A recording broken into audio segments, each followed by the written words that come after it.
ay ano lang, araro at saka yung traktor na hand tractor lang. Mabagal ang movement. Ay, napakahirap po, mahirap po talaga gawa nung kalabaw lang noon ang ginagamit namin. Pero nung nasubukan ko pong kumuha ng kubota, umalwan po bigla, nagamit na po namin sa paghahanap buhay.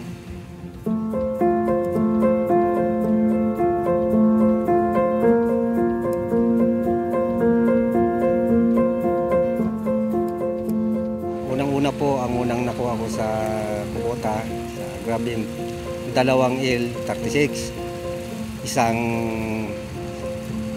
DC60 harvester.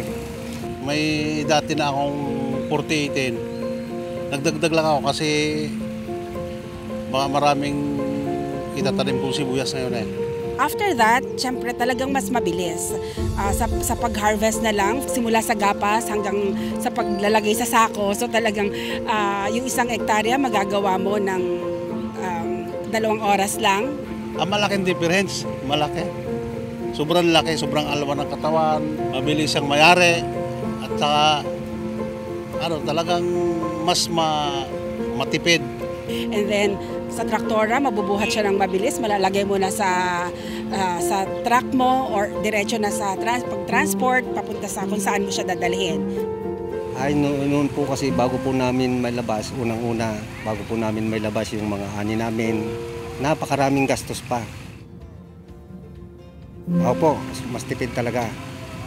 Unang-una kasi ang nakita ko nung magkaroon ako ng mga gamit na mga kubota, mga traktor, harvester, umalwan po yung buhay ko,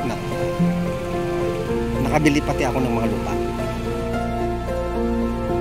Yes, mas matipid. Oo, tipid. Unang-una, syempre kapag humahaba ang pagproseso, mas malaki ang gastos.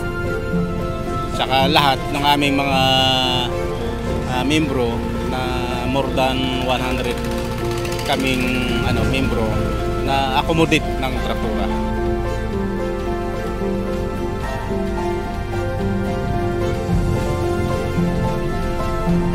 So ito po ay isang mahalagang pagkakataon para po tayo ay matuto magbahagi ng kaalaman, para po i-introduce yung mga makabagong makinarya na alam po namin ay makakatulong.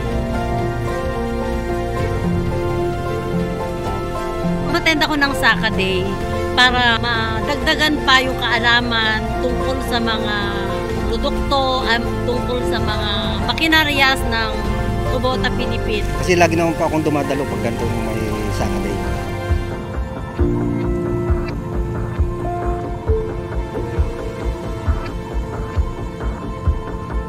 Siyempre po, unang-una gusto ko namin maintindihan o malaman pa ng mas malalim kung anong pa mga magagandang product ng kubota. Isang malaking karangalan po na makasama natin ang ating masisipag na magsasaka, ang mga espesyal na panauhin, ang mga barangay officials, at ang aming Grabim family na walang sawang nagbibigay ng oras, lakas at puso para maisakatuparan ang kaganapang ito. Maganda talaga at makakatulong sa mga magsasaka para mapabilis at mapadali yung mga gawain sa bukid. Para mga magsasaka ay maging mga donya na at mga don nang dahil sa Kubota Philippines.